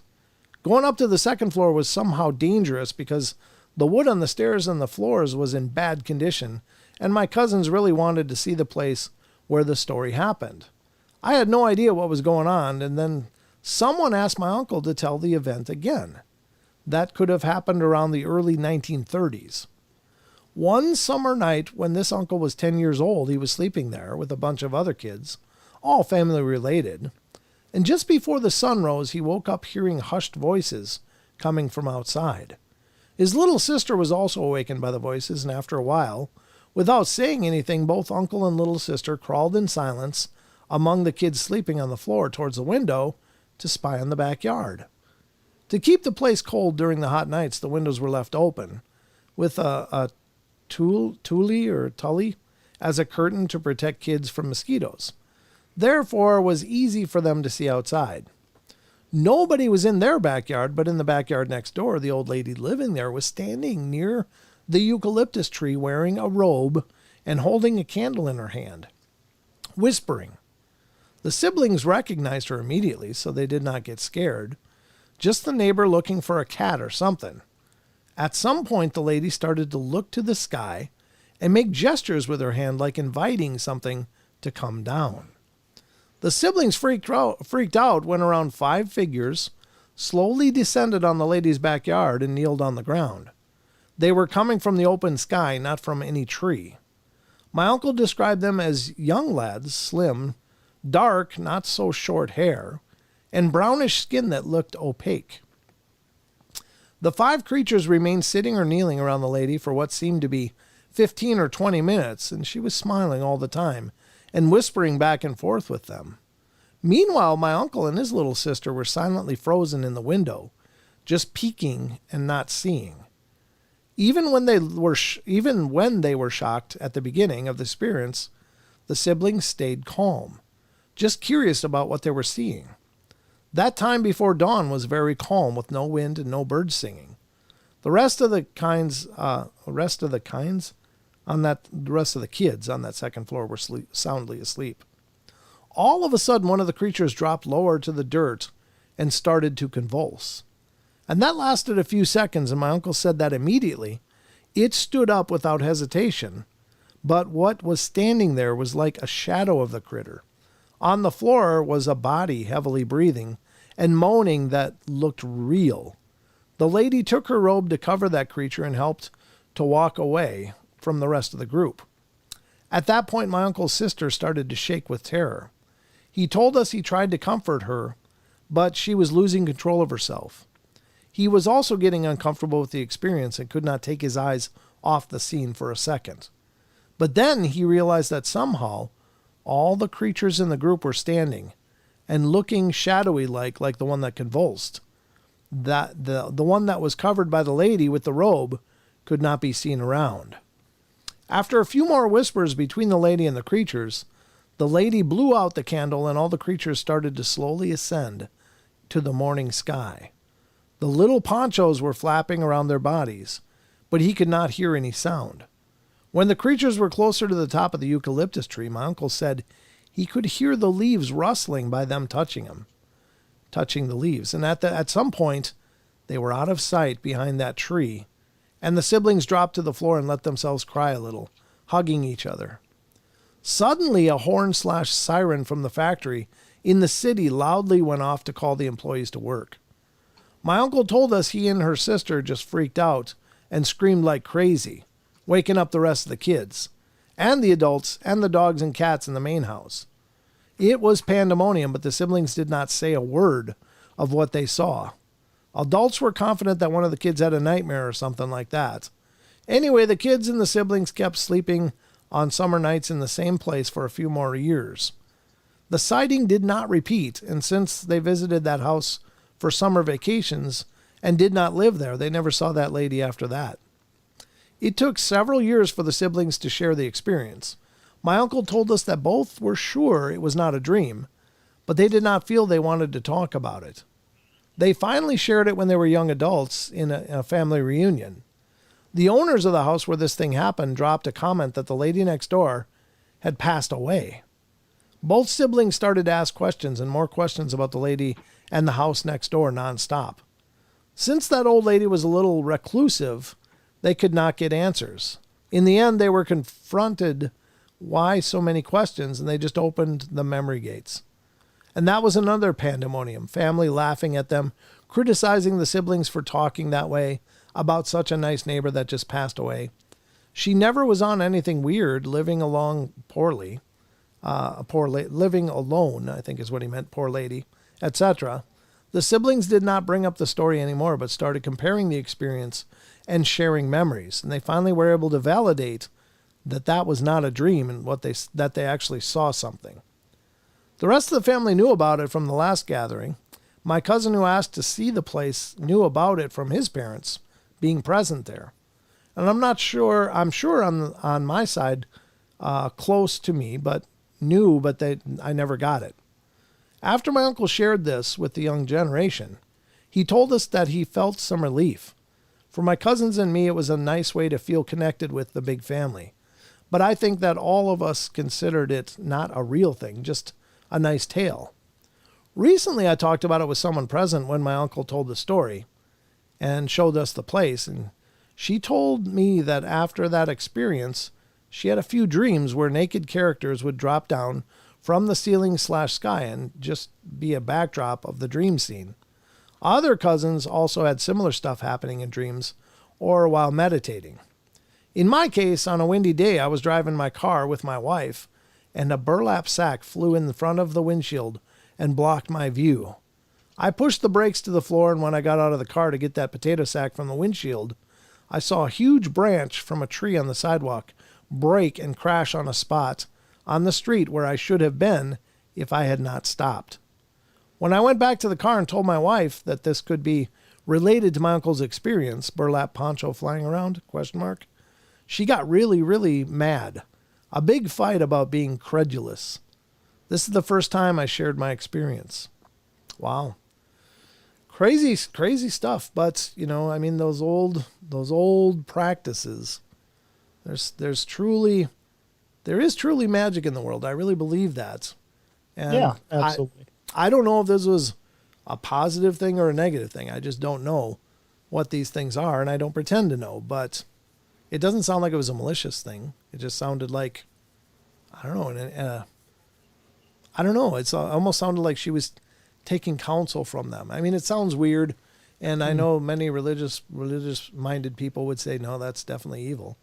But I don't pretend to know all the dynamics of the strange world we live in and all of the dynamics of what has been made. I think that, you know, there's many paths in this world, and I don't begrudge people from exploring those if they choose to. So, yeah. First off, we have to congratulate Vincent. He got it in. He figured it out. He is now a member. Welcome, Vincent. Oh, thank you, Vincent. Appreciate you for becoming a member. And I'm sorry you figured that out a little after the drawing, but, you know, all things considered, you'll be considered for the next one for sure. Just be here for the live show. It'll be probably about mid-March when we do the next one. We kind of play it by ear. I don't really have a schedule, but I do try to do a giveaway every month. So I hope you just keep checking out the shows. And as far as what you were saying about, like, as far as whether something's malicious or not, honestly, I believe it has to do with the intention and the vibe that you get from it. Like even people can understand like malicious intent, maybe even from Bigfoot with the ultrasound and all that. They get that vibe like, oh no, there's something wrong, there's something bad. You know, it's like there's this vibe you even get from those situations, which basically telling you to go away, you know, get out of here. And then from I guess darker spirits, the same thing. You know, you get that vibe from it, like no, there's something's wrong here. Sure. But I think it comes from the kind of intent you get from it, personally. Yeah, I would agree with that. I think that's a fair assessment for sure. So, yeah, whatever the case is, you know, I don't know. It's kind of up to the eye of the beholder, but you're right. I do think that there's a strong empathy that you get from something dark, whereas, you know, when it's something positive or whatever. Now the kids were scared, but understandably so. There's no way they could comprehend what they were seeing. They were just seeing this old woman with a candle in the pre-dawn light, whispering, and suddenly little beings came out of the sky. They could be extraterrestrial, for all we know. I mean, yeah. She could be somehow connected to the extraterrestrial phenomena. It doesn't necessarily have to be supernatural, although I don't think there's a whole lot of difference between the extraterrestrial and the supernatural. But at any rate, yeah, it's pretty intense story. I think it was a good story. I liked it. Did you like that one, Sheldon? I did. Good. It was interesting. It definitely was. This next one is nice. I'm going to do this one tomorrow, though. Has to do with a Bigfoot war. I don't know what that means if two tribes of Bigfoot went to battle or whatever, but we'll cover that one tomorrow. Actually, I got a bunch of them for tomorrow from Phantoms and Monsters. But we're really just down to the last few minutes of the show. Even with the really shaky beginnings, unfortunately, I had a lot of things go wrong. and it's crazy to me because I've been doing this for 8 years now.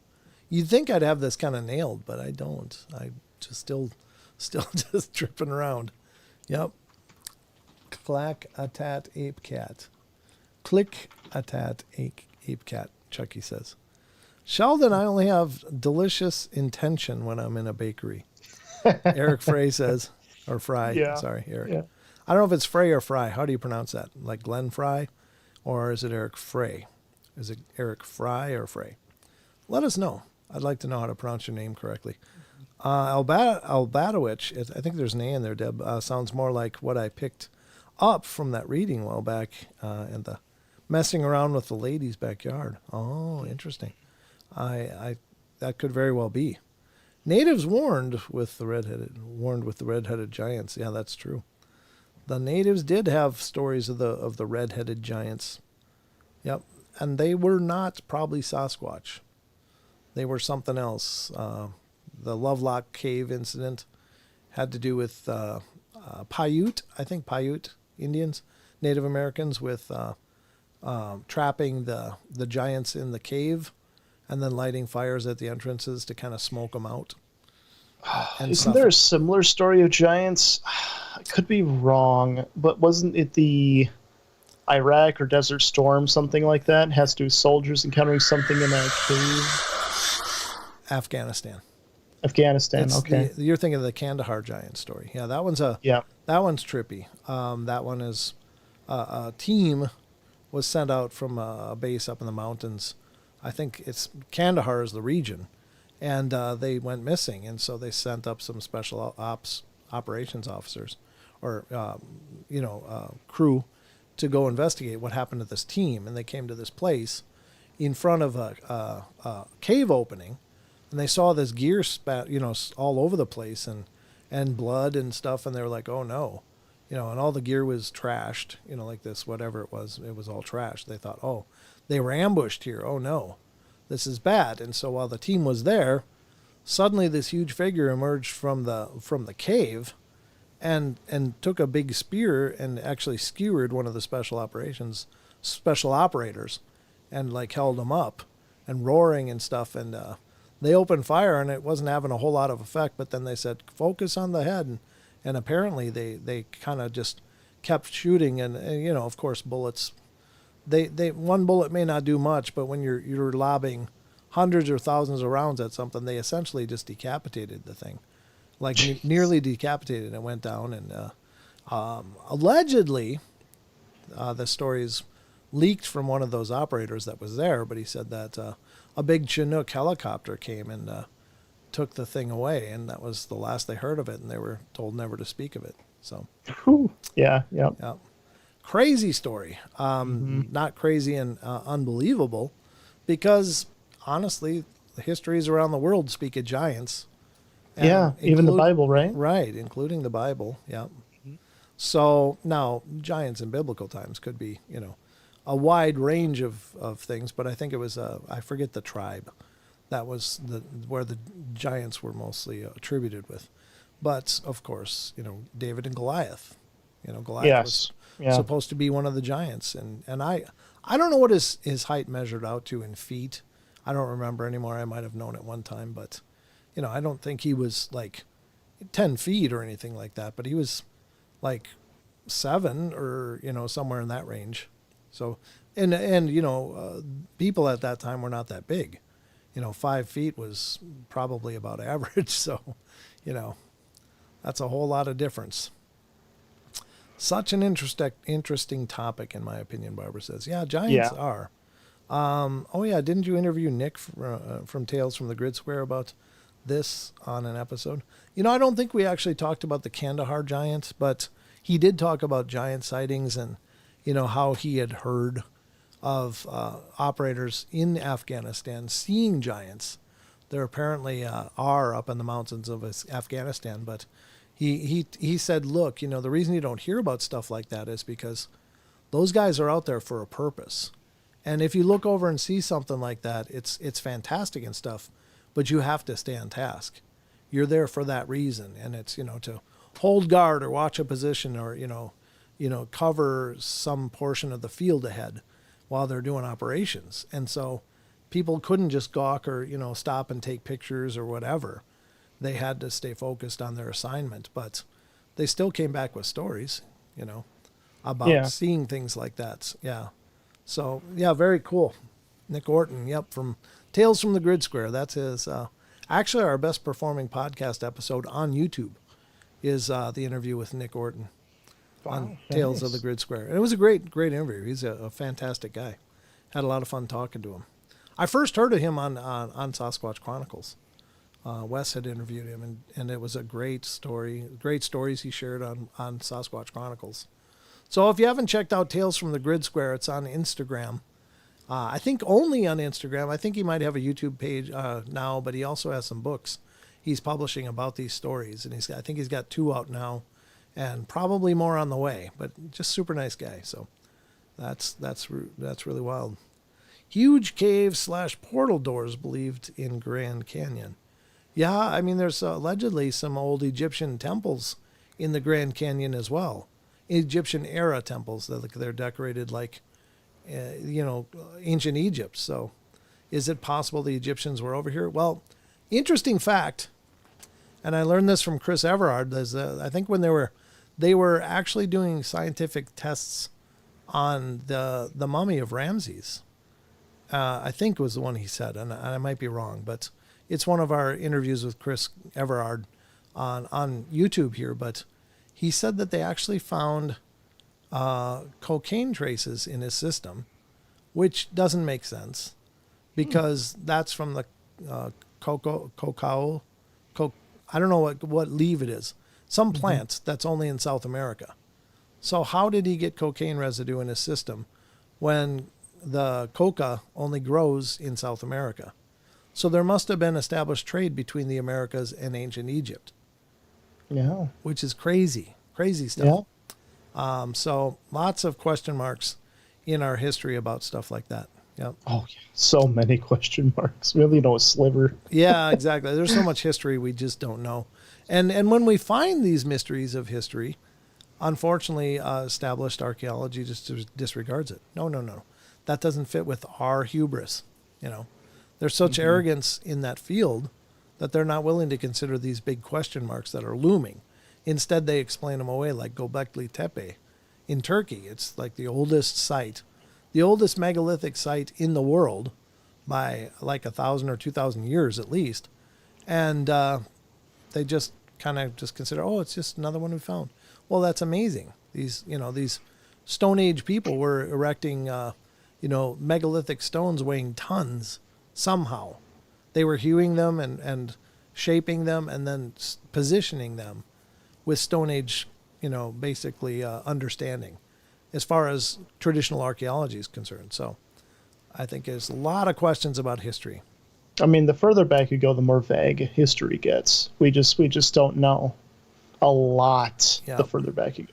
Deb says, I was watching a show that was talking about 10-foot statues in Göbekli Tepe, and they thought they were of men, T-form, with arms on each side that each had 8 fingers on them.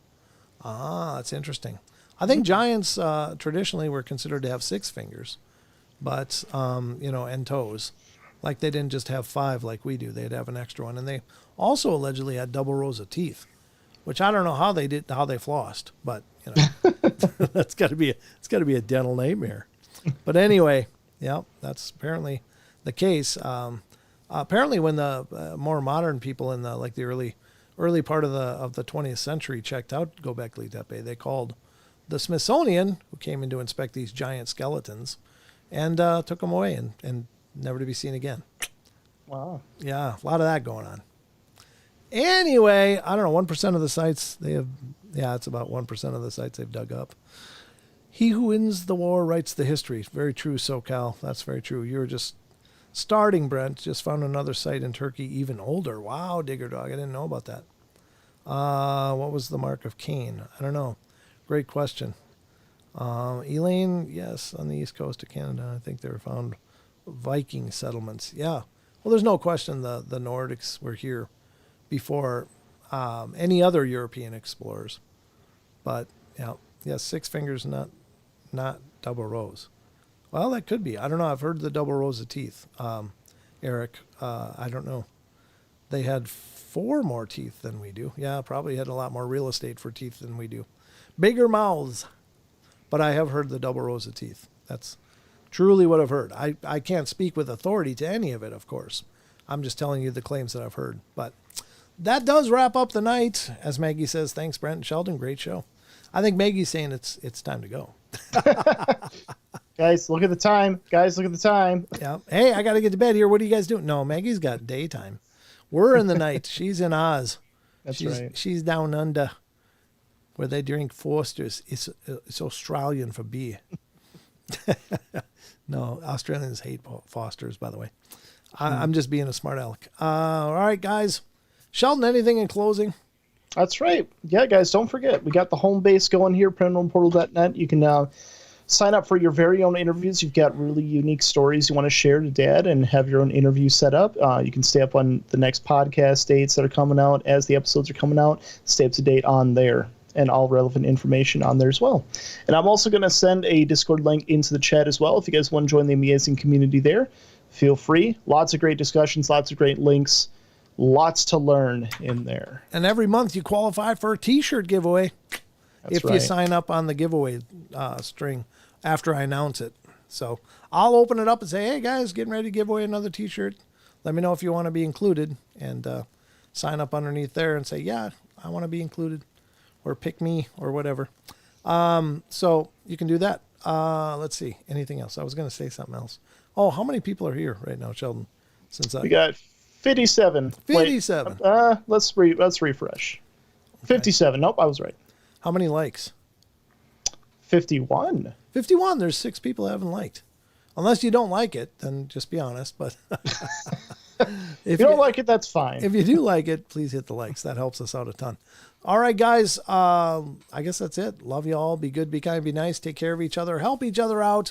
Find the magic in every day, and remember to laugh as much as you can. I'll be back tomorrow night. Jimmy is not going to be here tomorrow night, so it's just me. But I'll do the best I can to entertain you for 2 whole hours. So I'll see you then. Good night, everybody. Take care. Good night. Roll the credits.